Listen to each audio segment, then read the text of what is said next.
श्री गुरु चरण सरोज रज निज मन मुकुर सुधारी। बरनौ रघुबर विमल जसु जो दायको फलचारी। सुमिरत राम तजहि जन तन सम विषय विलासो। राम प्रिया जग जननि सिय कछु न अचरज तासु। जिन श्री रामचंद्र जी का स्मरण करने से ही भक्तजन तमाम भोग विलासों को तिनके के समान त्याग देते हैं, उन श्री रामचंद्र जी की प्रिय पत्नी और जगत की माता सीता जी के लिए ये भोग विलास का त्यागना कुछ भी आश्चर्य नहीं है। सिय लखन जहि विधि सुख लाहि। सोई रघुनाथ करहि सोई कहाई। कहाई पुरातन कथा कहानी। सुनहि लखन सिय अति सुख मानी। जब जब राम अवध सुधि करहि। तब तब बारी बिलोचन भरहि। सुमिरि मातु पितु परिजनु भाई। भरत सनेहु शील सेवकाई। कृपा सिंधु प्रभु मोहि दुखारी। धीरज धरहि कुसुमऊ विचारी।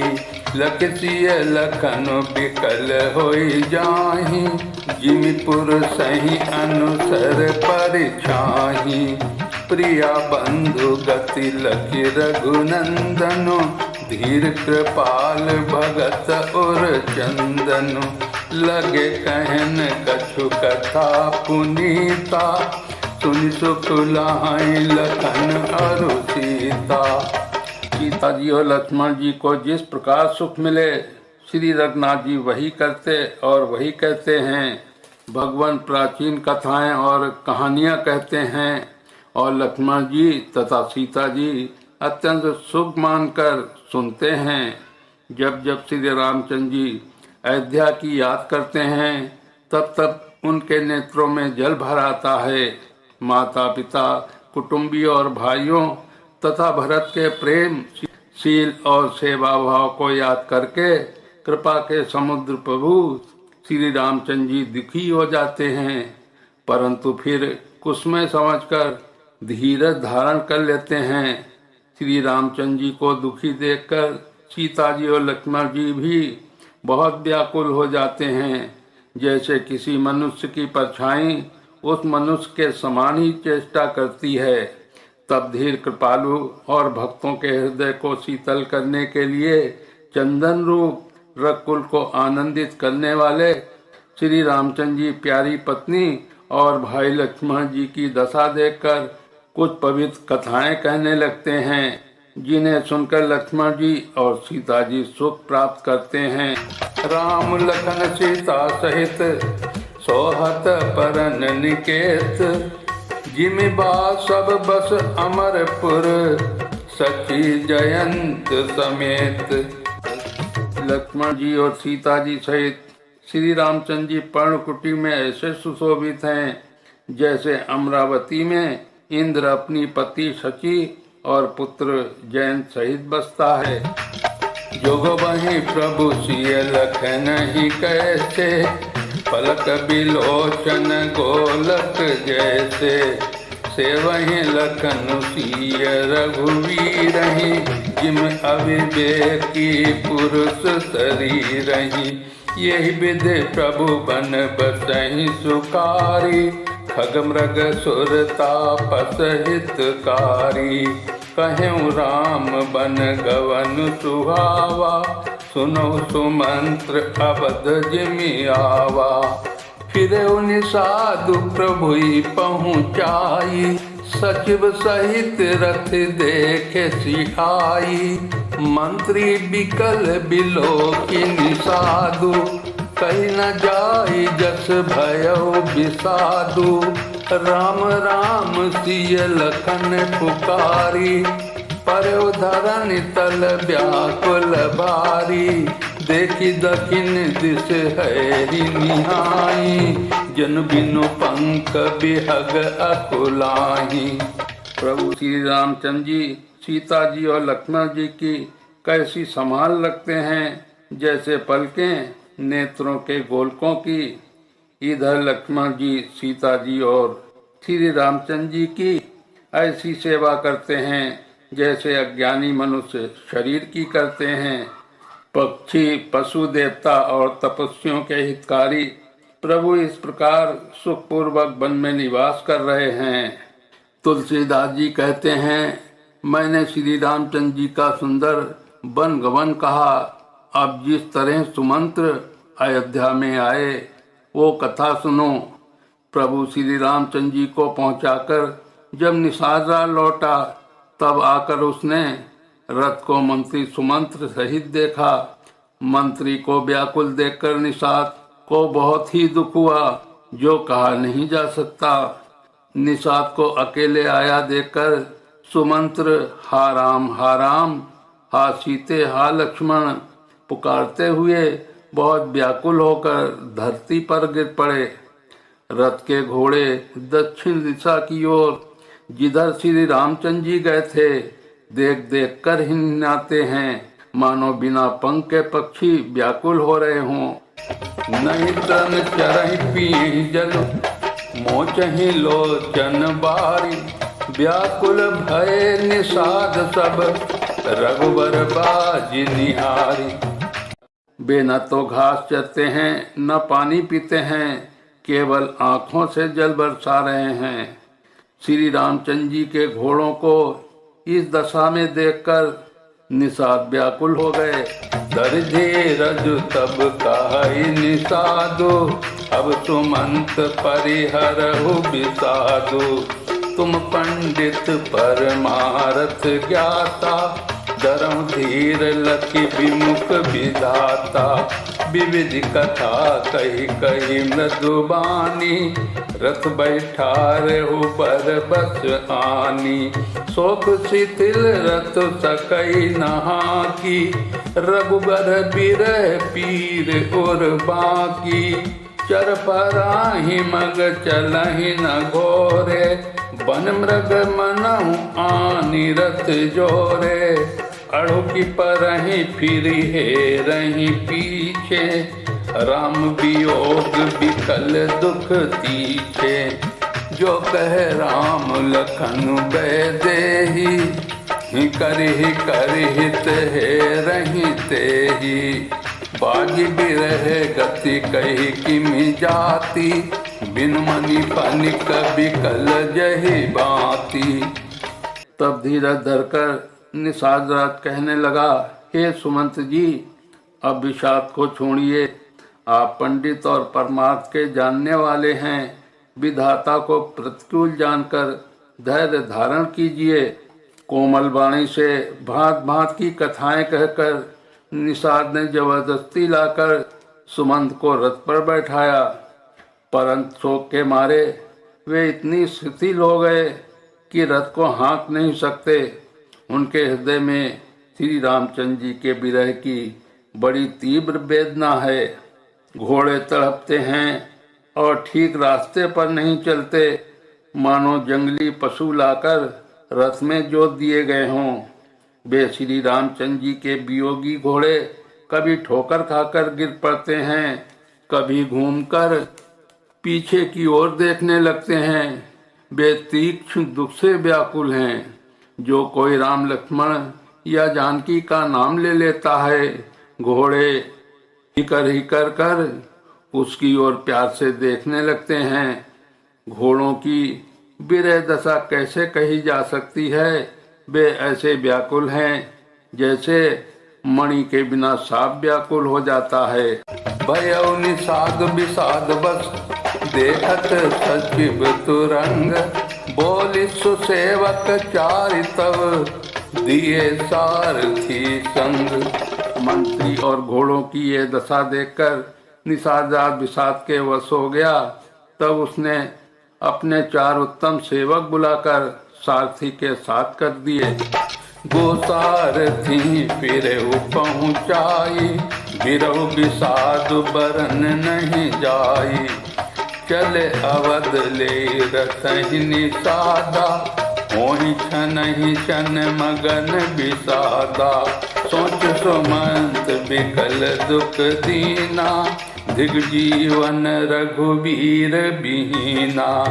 रही न अंतहु अधम शरीरु, जसु न लहु बिचुरत रघुबीरु। भय अजस अग भाजन प्राणा, कवन हेतु नहीं करत पयाना। अहे मंद मन अवसर चूका, अजहु न हृदय होत दुई टूका। मीजी हाथ सिर भुनि पछिताहि, मन कृपन धन राशि बमाई। बिरध बांधि बर बीरु कहाई, चले समर जनु सुबट पराई। निषाद राजगु सारथी सुमंत जी को पहुंचाकर विदा करके लौटा। उसके विरह और दुख का वर्णन नहीं किया जा सकता। वे चारों निषाद रथ लेकर अवध को चले। सुमंत्र और घोड़ों को देख देख कर वे भी क्षण भर विषाद में डूब जाते हैं।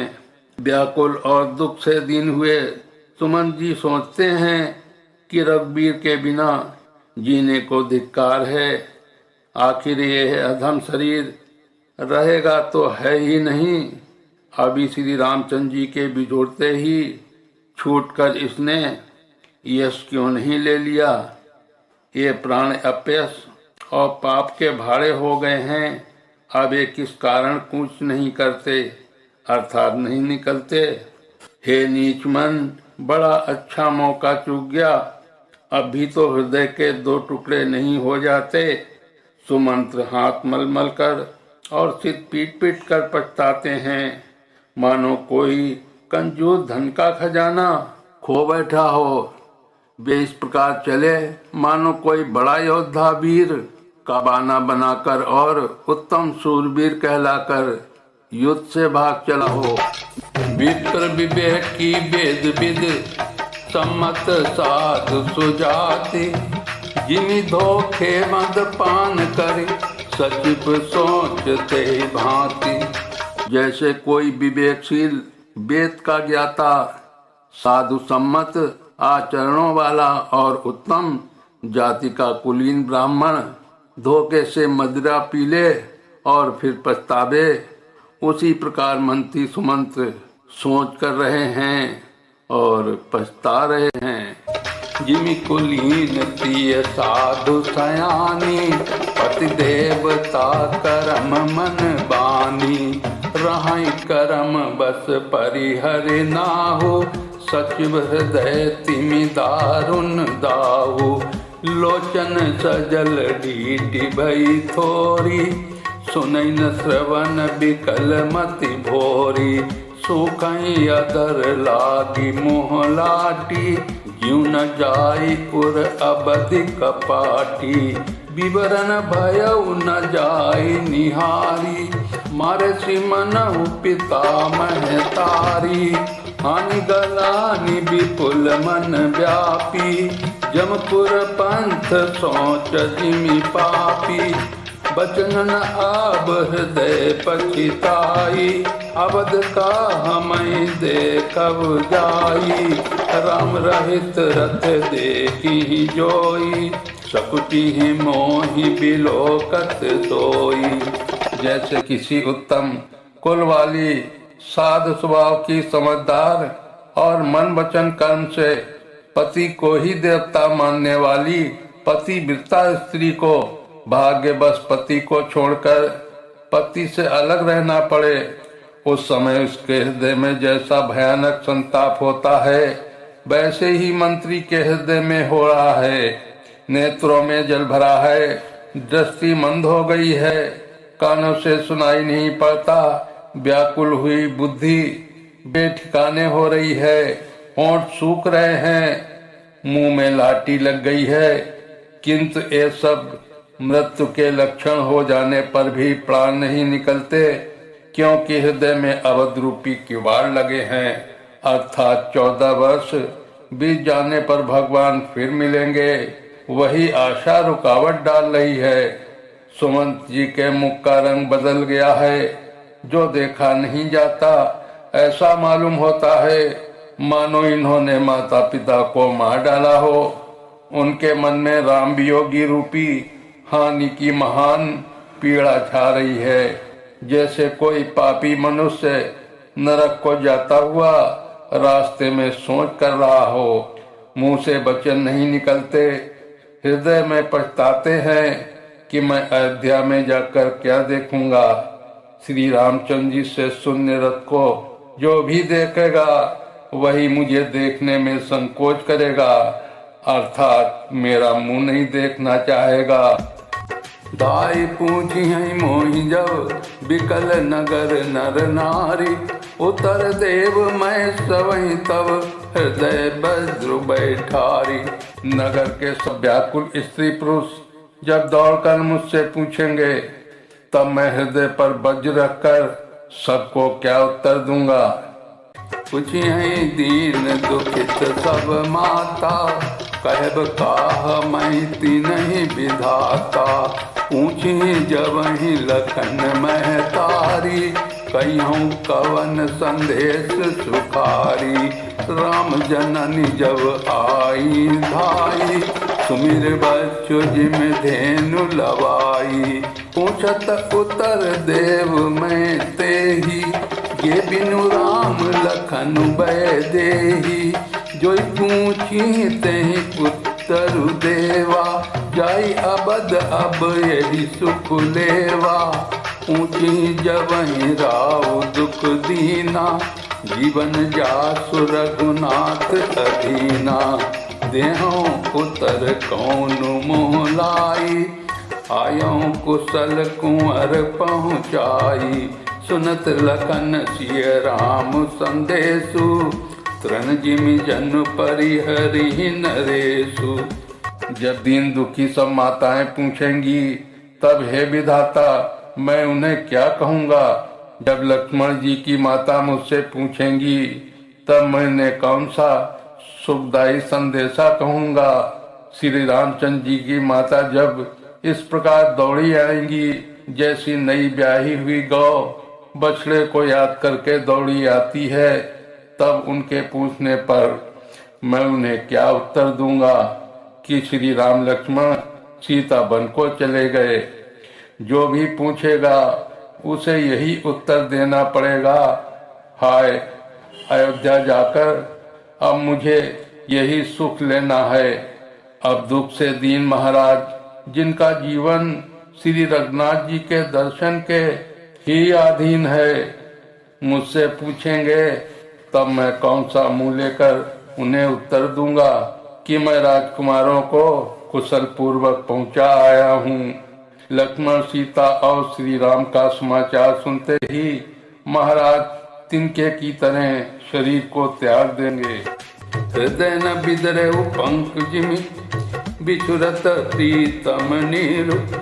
जानत हूँ मोहि दीन विधि, यहु जात ना शरीर। प्रियतम श्री राम जी रूपी जल के बिछड़ते ही मेरा हृदय कीचड़ की तरह फट नहीं गया। इससे मैं जानता हूँ कि विधाता ने मुझे ये यातना शरीर ही दिया है। यही विधि करत पंथ पछतावा, तमसा तीर तुरत रखवावा। विदा किए करि विनय निषादा, फिर पाए परि विकल विषादा। पैठत नगर सचिव सकुचाई, जन मारे गुर बांधन गाई। बैठ बिटप तर दिवस गवावा, सांझ समय तब अवसर पावा। अवध प्रवेश कीनी अंधियारे, पैठी भवन रथुरा की दुआरे। जिन जिन समाचार सुनी पाए, भूप द्वार रथ देखन आए।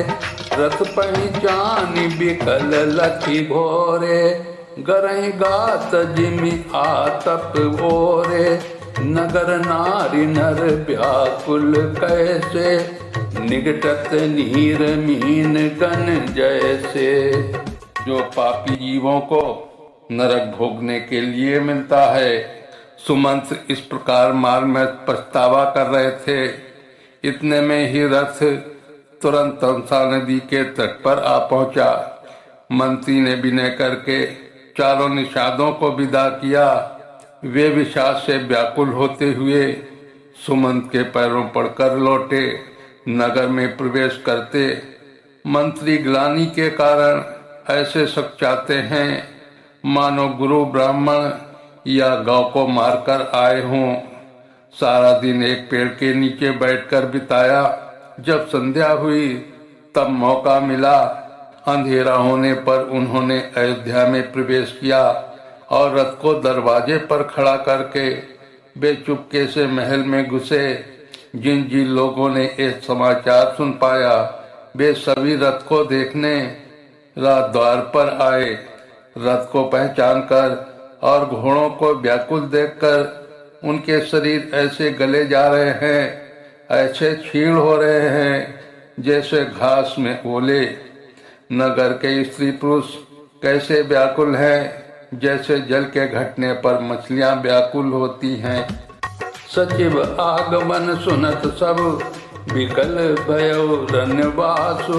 भवन भयंकर लागते मानहु प्रेत निवास। मंत्री का अकेले ही आ जाना सुनकर सारा रनबाग व्याकुल हो गया। राजमहल उनको ऐसा भयानक लगा मानो प्रेतों का निवास शमशान हो। अति आरती सब पूछहि रानी। उतर न आव विकल भई बानी।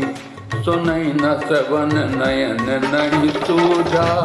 कहूँ कहानप तेहि तेहि बूझा। दाचिन दीख सचिव बिकलाई।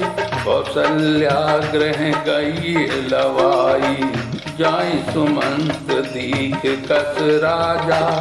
अम्युरहित जन चंद विराजा। आसन शयन विभूषण हीना। पर भूमि तल निपट मलीना। ले उसासु सोच एहि भांति। सुरपुर ते जनु कसउ जजाति। लेत सोच भर छिन छिनु छाती। जनु जरि पंख परउ संपाति। राम राम कह राम सनेही। पुनि कह राम लखन भय देहि। अत्यंत आर्त होकर सब रानियां पूछती हैं पर सुमंत्र को कुछ उत्तर नहीं आता। उनकी वाणी विकल हो गई अर्थात रुक गई। न कानों से सुनाई पड़ता है और न आंखों से कुछ सूझता ही है। वे जो भी सामने आता है उससे पूछते हैं कहो राजा कहाँ हैं। रानियां मंत्री को व्याकुल देखकर उन्हें कौशल्या के महल में लिवा गईं। सुमंत ने जाकर वहां राजा को कैसे बैठे देखा मानो बिना अमृत का चंद्रमा हो। राजा आसन सैया और आभूषणों से रहित बिल्कुल मलिन उदास पृथ्वी पर पड़े हुए हैं। वे लंबी सांसें लेकर इस प्रकार सोच करते हैं मानो राजा ययाति स्वर्ग से गिरकर सोच कर रहे हों। राजा क्षण क्षण में सोच से छाती भर लेते हैं। ऐसी व्याकुल दशा है मानो गीधराज जटायु का भाई संपाति पंखों के जल जाने पर गिर पड़ा हो। राजा बार बार राम राम हाय स्नेही हा प्यारे राम कहते हैं। फिर हा राम हा लक्ष्मण हा जानकी ऐसा कहने लगते हैं। देखि सचिव जय जीव कहे कीन्हु दंड प्रणाम। सुनत उठे व्याकुल नपति कहूँ सुमंत्र कहाँ राम। मंत्री ने देखकर जय जीव कहकर दंडवत प्रणाम किया। सुनते ही राजा व्याकुल होकर उठे और बोले सुमंत्र कहो राम कहाँ हैं। बोलिए श्यापति रामचंद्र की जय। उमापति महादेव की जय। कवि तुलसीदास की जय।